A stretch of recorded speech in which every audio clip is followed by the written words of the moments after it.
إنا لله وإنا إليه راجعون.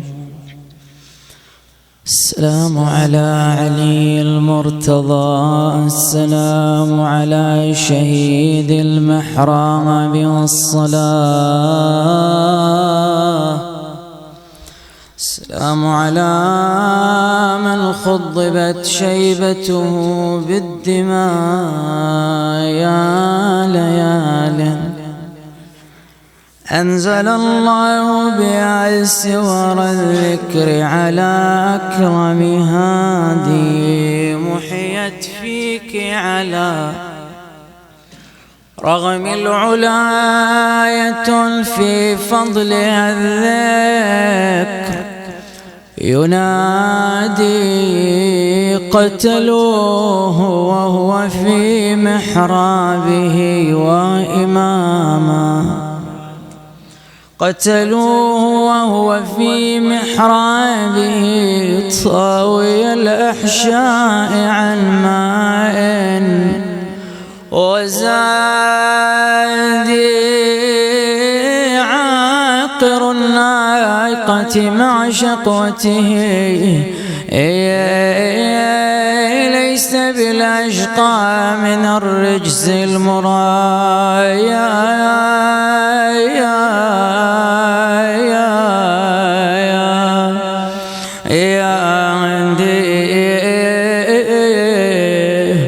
فلقد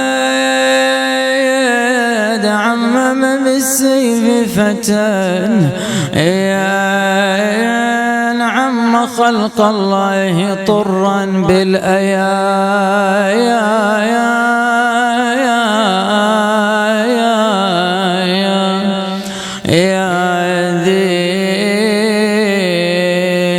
فبكت الإنس والجن معا وياي، فبكت الإنس والجن وطيور الجو معا ويحشي البوايا. وبكاه الملأ الأعلى دما وعليا، وغدا جبريل بالويل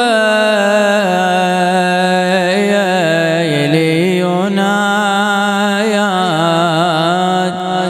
هدمت والله ياه أركان الهدى، حيث لا من منذر فينا. وهذه وهالضربة القشراء يا منين حلت أصوات ارفع صوتك وياي. وهالضربة القشراء يا منين حلت، بعدك يا داحي الباب شوكتنا افتلت.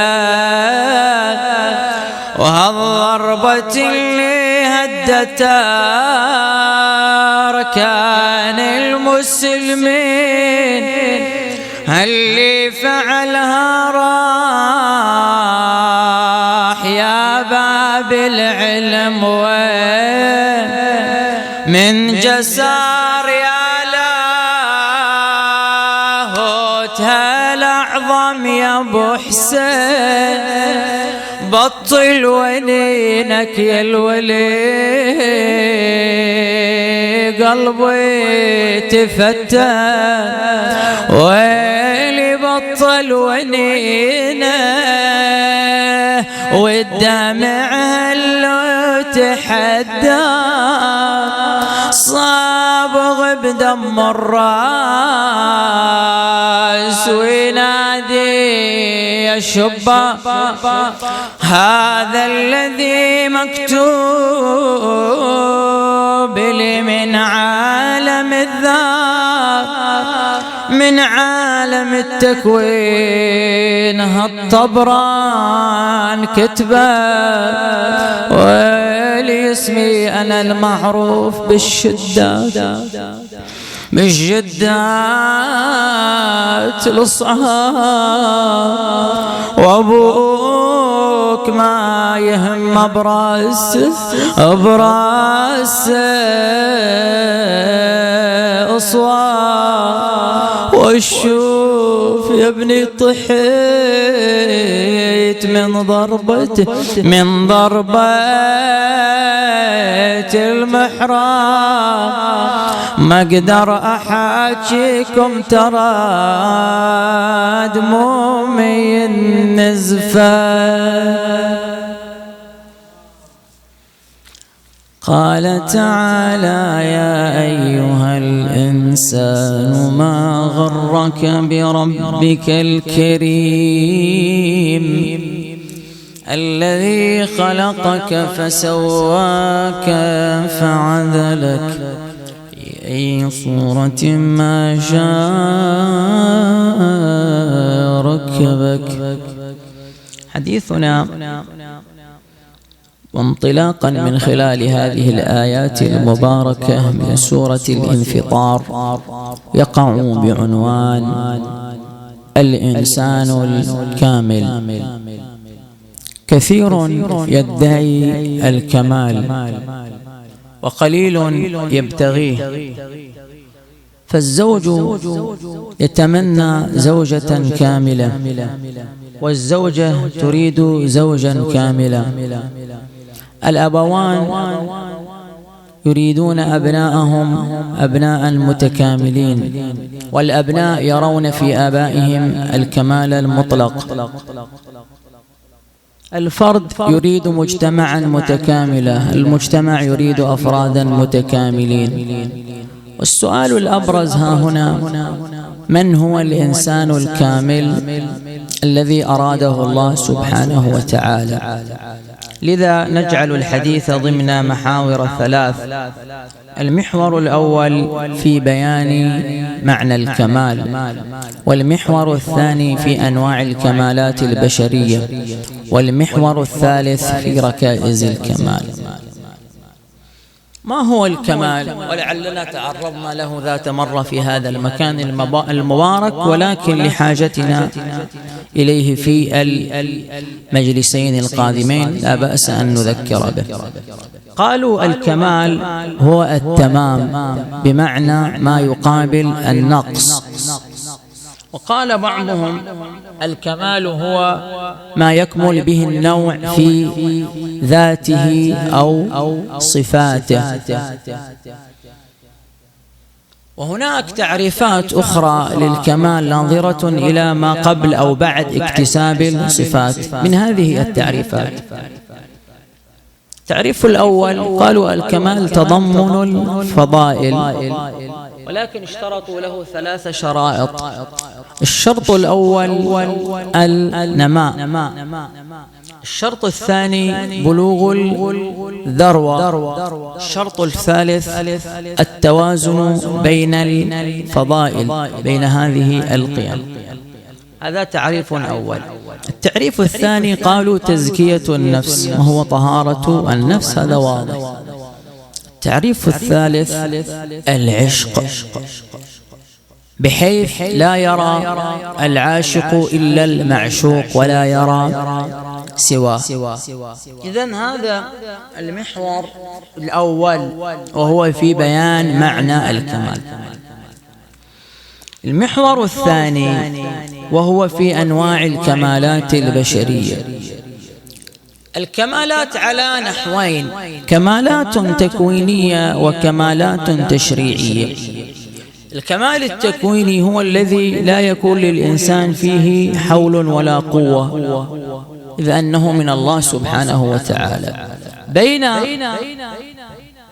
الكمال التشريعي هو الذي يكون للإنسان فيه انتخاب، يكون فيه قبول أو رفض. هذين أو هذان الكمالان التكويني والتشريعي هم لكل واحد منهما قسمان: داخلي وخارجي. الكمال التكويني الداخلي كالعمليات الحيوية التي جعلها الله في أجسامنا. نبضات القلب، أقدر أنا أتحكم في نبضات قلبي؟ لا. تأتي ساعة لحظة يتوقف هذا بعد أموت. الكمال الخارجي ككمال الأجسام، كالجمال الذي جعله الله عز وجل لبعض الأفراد. نأتي للكمال التشريعي. قلنا الكمال التشريعي الذي يكون للإنسان فيه دخالة، يكون فيه ماذا؟ اختيار، قبول أو رفض. كمال تشريعي داخلي كحبي للخير للآخرين، هذا بإرادتي، أنا أحب الخير للآخرين، هذا كمال تشريعي داخلي.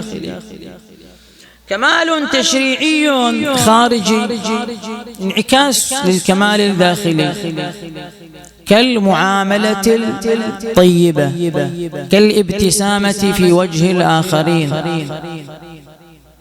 كحسن الخلق، هذا كمال تشريعي خارجي. إذا تم هذا المحور نأتي إلى المحور الثالث، وهو في ركائز الكمال.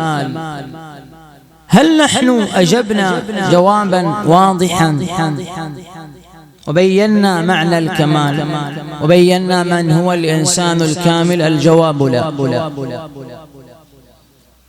الكمال في حقيقته إنما هو القرب الإلهي، القرب من الله سبحانه وتعالى، هذا هو الكمال. الله هو الكمال، له الكمال المطلق، فالذي يكون قريب من الله سبحانه وتعالى يتصف بهذه الصفة، بصفة الكمال. زين، من هو هذا الإنسان الكامل؟ من هو أقرب الناس إلى الله سبحانه وتعالى؟ هم محمد وآل محمد.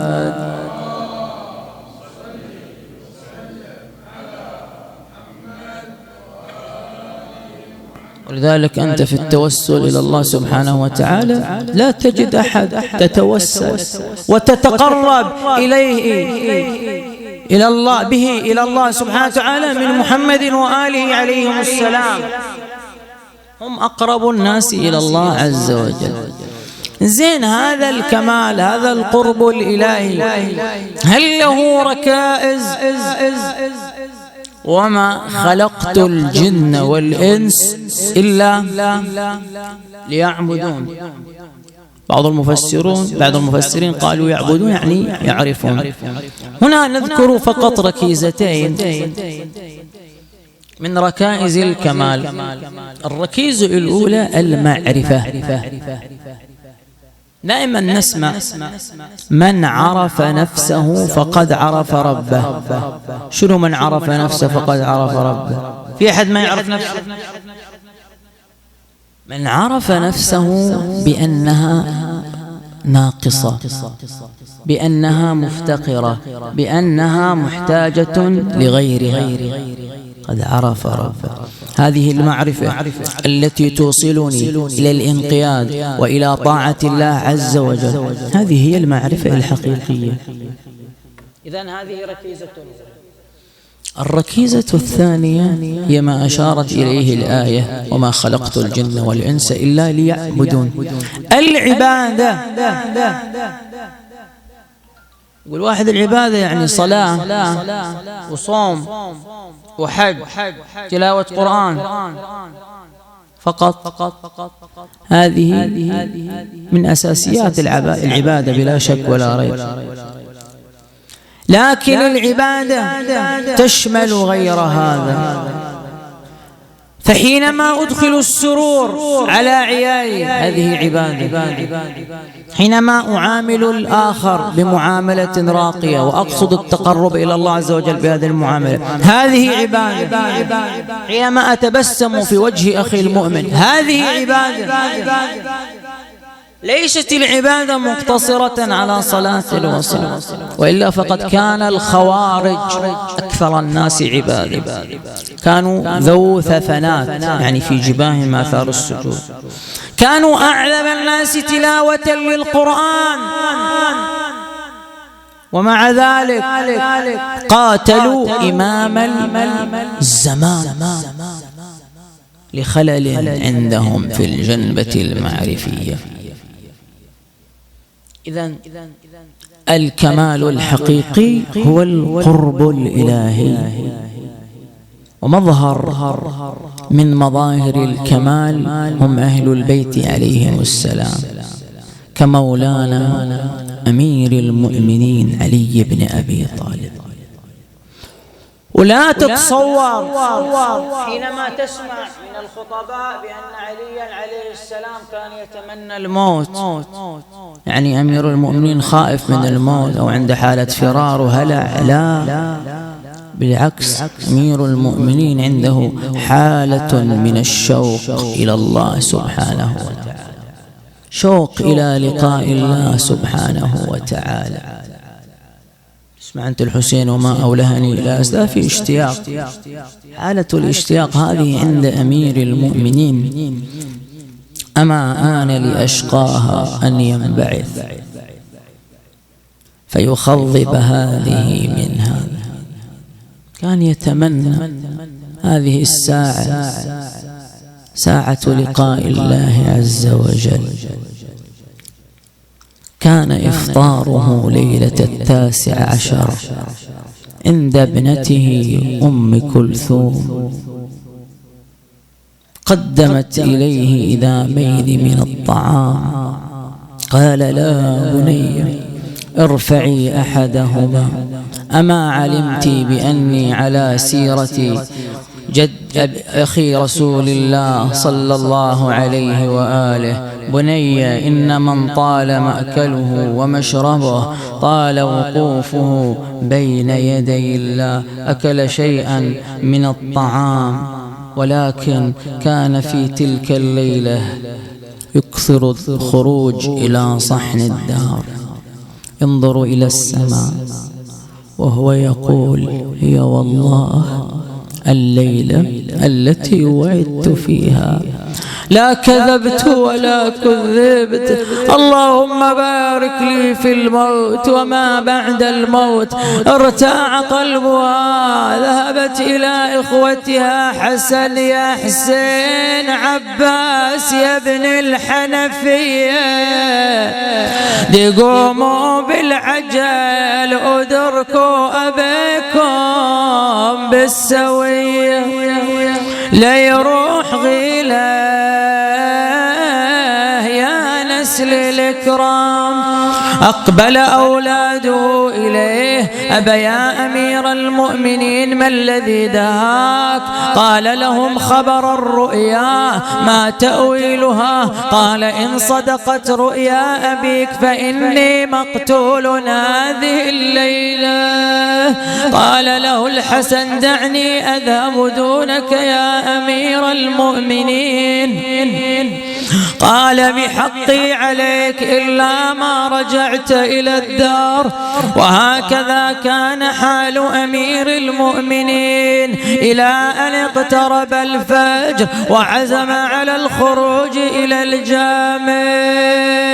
أراد أن يخرج من الدار بعد أن أسبغ وضوءه، وإذا بالعوز يتصايحن في وجهه، فنادى صوائح تتبعها نوائح من لسوة صوارخ. عظم الله أجوركم. أراد أراد أن يفتح الباب فانحل مئزره فشده شدا وثيقا. اشدد حيازيمك للموت فإن الموت لاقيك، ولا تجزع من الموت إذا حل بواديك.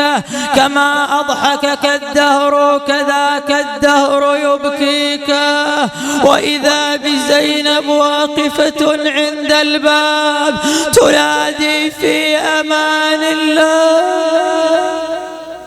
يقلها بالله ودعيني ترى طالع أنا يا بنيتي.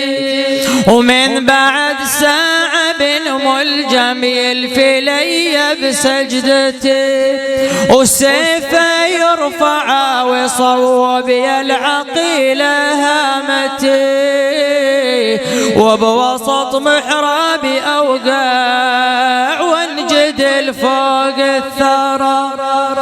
سمعته وبالحال زينب بالأيادي ضمته، وانحنى عليها وحضنها وصار يسكب عبرته. ومن درت عن طبرته راحت تقبل بهامته، فوق موضع سيف بن ملجم تحب الطاهرة. اليوم ابوها تودعه وتقبل على راسه ملوعه، وباكر المظلوم من ينوي يروح المصرعه. تلبس ثياب امها فاطم وتجي يمه وويله، تلبس ثياب امها فاطم وتجي يمه تودعه، تقبله فوق الصدر وتشم الوديعه بمنحره. بصدره تقبله وتنادي بهذا وصتني البتول، وتسأل عنها الأمر ويجاوب بمدمع همول. صدري يتقبلي يعني صدري يتدوس الخيول، وهالصدر يا زينب قبالك الخيل تكسره. وويله قبلت بوها على راسه لانها تدري بينطبر، وباكر تقبل اخوها حسين في وسط النحار، لانها تدري نحر اخوها بسيفه يحزه.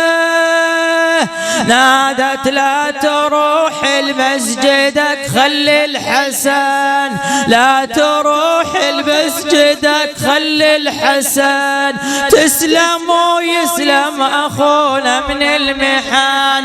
عظم الله أجورنا وأجوركم. وتوجه أمير المؤمنين إلى الجامع.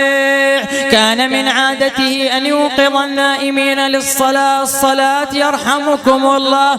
وجد عدو الله نائما على وجهه، قال لا تنم هذه النومة فإنها نومة يمقتها الله، ولو شئت لأخبرتك بما تخفي تحت ثيابك.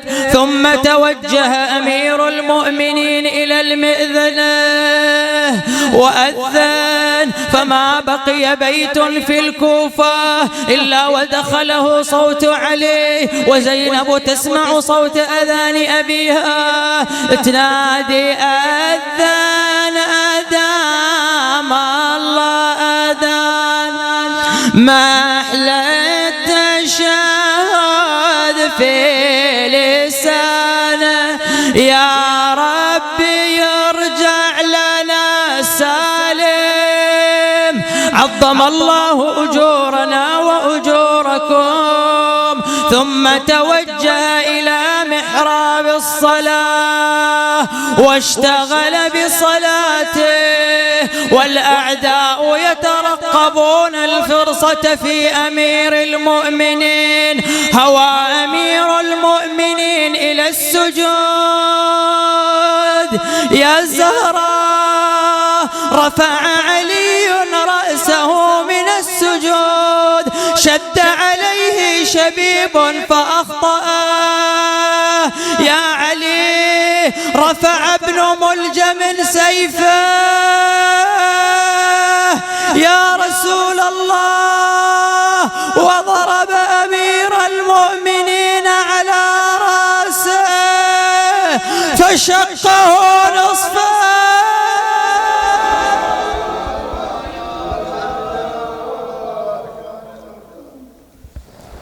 أيوة إماما وعليا خر في محراب الصلاة مناديا فزت ورب الكعبة، وإذا بالنداء بين السماء والأرض تهدمت والله أركان الهدى وانفصمت العروة الوثقى. قتل علي المرتضى يبكي عليه الفرض ما تمام تماما، ويبكي عليه الشهر ما تمام صيام. ويلي لف العيد وأولاده يتام. فجع الدين بمولى المتقين، فجع الدين بمولى المتقين، إذ هوى بالسيف مشقوق الجبين. فجع الدين بمولى المتقين، فجع الدين بمولى المتقين. صاد فجع الدين فجع الدين جاءه الغادر في جنح الظلام. إن هذا الفعل من شأن اللئام، فأصاب المرتضى مولى الأنام حق أن تبكي عليه كل عين، حق أن تبكي عليه كل عين. فجع الدين بمولى المتقين، فجعت عز فجع الدين بمولى المتقين، فجع الدين بمولى المتقين. ودماء الرأس منه كالخضاب، حق أن ننعه دوما بانتحاب. مذ هوى لله بعد السجدتين، فجع الدين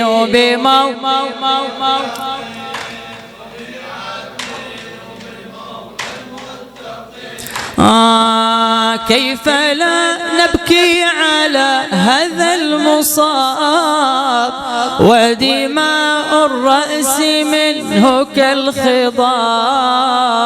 حق أن ننعاه دوما بانتحاب. مذ هوى لله بعد السجدتين، مذ هوى لله بعد السجدتين. فجع الدين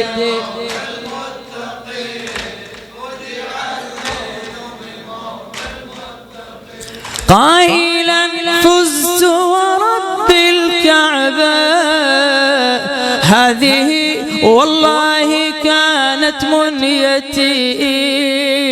كنت دوما سائلا في خلوتي، فمتى أحظى بإحدى الحسنيين، فمتى أحظى بإحدى الحسنيين. فجع الدين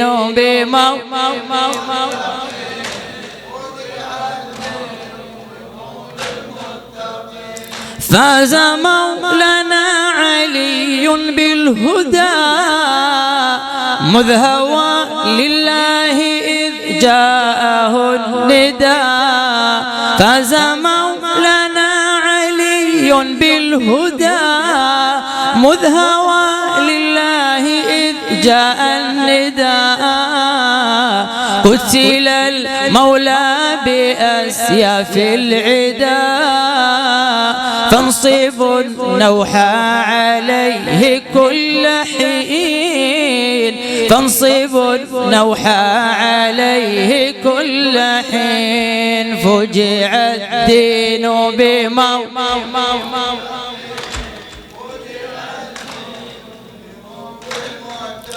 هالمقطع سنقيم النوح دوما لعلي سنقيم النوح دوما لعلي ونعزي القائم طهر الولي فمتى سيف الضلال ينجلي فمتى سيف الضلال ينجلي بإمام الحق مولى الثقلين بإمام الحق مولى الثقلين فجع الدين بمولى المتقين فجع الدين بمولى المتقين ثابين ومأجورين.